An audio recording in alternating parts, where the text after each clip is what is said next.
Dear Ukrainians, I wish you health. Several more stages of our diplomatic marathon took place today. I spoke with Mrs. Chaputova, the President of Slovakia, about the details of our defense cooperation and the diplomatic steps we have planned with the Europeans for the near future. Thank you to Slovakia for supporting the interests of Ukraine and the whole of Europe. I also held talks with the Prime Minister of Albania, Rama. As always, I heard an understanding of our needs, an understanding of the Ukrainian position.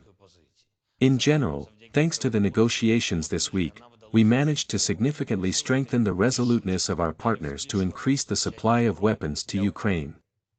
And we are working as hard as possible to ensure that it's reflected in the decisions of the next meeting at Ramstein Air Base, the meeting of defense ministers, which will take place in the second half of January.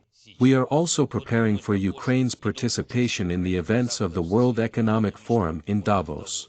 This year, the traditional economic topics of the forum will obviously give way to security issues.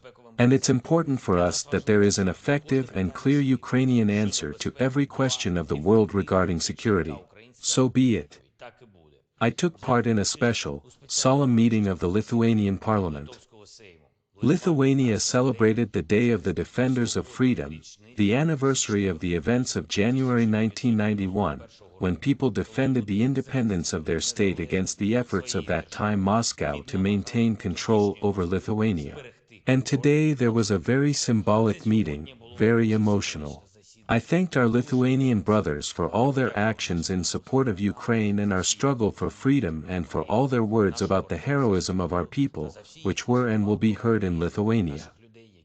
Today, one of our greatest achievements in the time since February 24th was very clearly felt, namely, the context of European freedom, the context of the integrity of the European Union is simply impossible to imagine now without Ukraine. The fullness of Europe is, in particular, the fullness of integration with Ukraine. We will do everything to implement it in specific decisions of the European community. Of course, today, as every day, we are constantly in touch with our commanders, with the heads of intelligence and special services.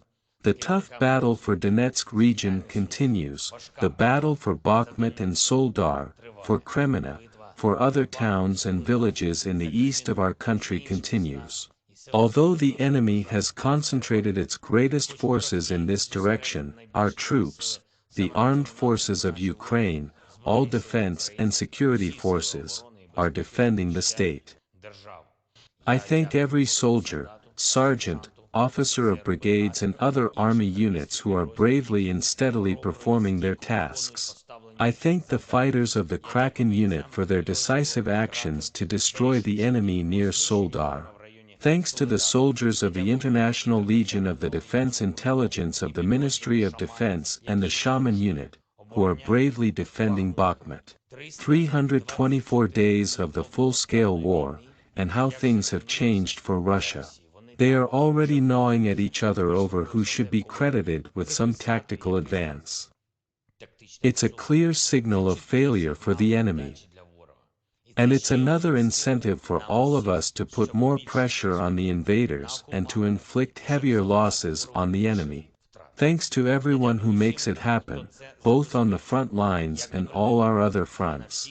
That is why today I also want to mark the officers of the Foreign Intelligence Service of Ukraine, those whose work is usually completely invisible, and about whom few people talk. But they really bring closer very important decisions of partners for Ukraine, for our defenders. Thanks for that. I thank all the personnel of the Security Service of Ukraine, whose results in the fight, in particular, against collaborators and saboteurs, society sees. Every step of the state in national defense is carefully prepared, and this gives us legal and fair results. This gives us a real increase in our independence, in all its aspects. Thank you for that. Thanks to everyone who works for the victory of our country. Glory to our soldiers. Glory to Ukraine.